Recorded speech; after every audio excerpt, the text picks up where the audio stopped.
L'humain est un animal caractérisé par sa capacité à produire des choses, comme par exemple les lattes de bois composées ensemble, supportant un rectangle composé de ressorts, de laine ou de ouate.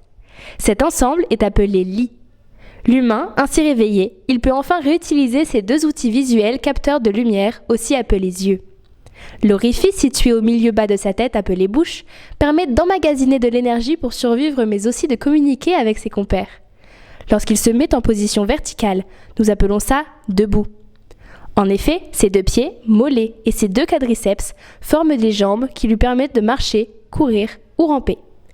La journée type d'un humain se déroule selon le schéma suivant: lever, consommation, travail, consommation et coucher. Parmi ses habitudes, l'humain accorde une place toute particulière à celle nommée travail. Il se déplace, peu importe son âge ou sa taille, à l'endroit où se déroulera son activité du jour.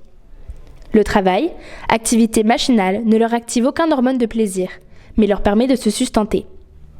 En effet, à tout âge, les humains s'épanouissent dans un mode de travail profitant aux humains importants, qui eux ne travaillent pas, car leur naissance est en tout point supérieure à celle des bas humains. Ceux-ci s'activent là où est leur rôle dans la société, au travail pour les mâles et au foyer pour les femelles.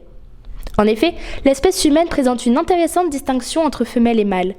Le mâle est en tout point supérieur à la femelle, par sa force physique, mais aussi par ses capacités intellectuelles, que les humains assimilent à intelligence. Bien que les femelles aient scientifiquement le même volume cérébral que les mâles, l'action humaine semble supposer le contraire.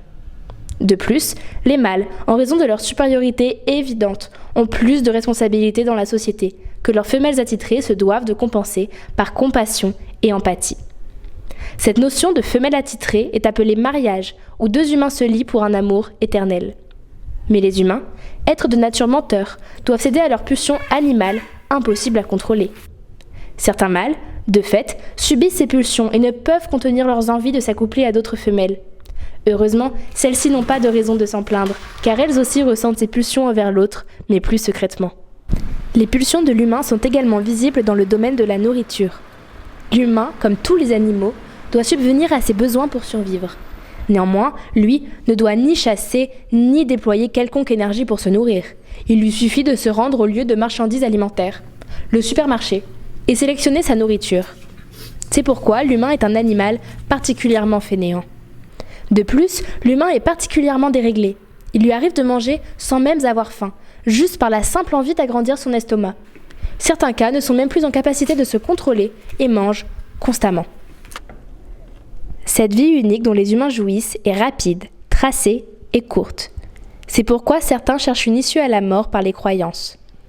Les humains se sont enfermés dans une société organisée suprême, avec des normes, des rôles, des intérêts, tout un système tourné autour de la conformité, du capital monétaire et de la consommation.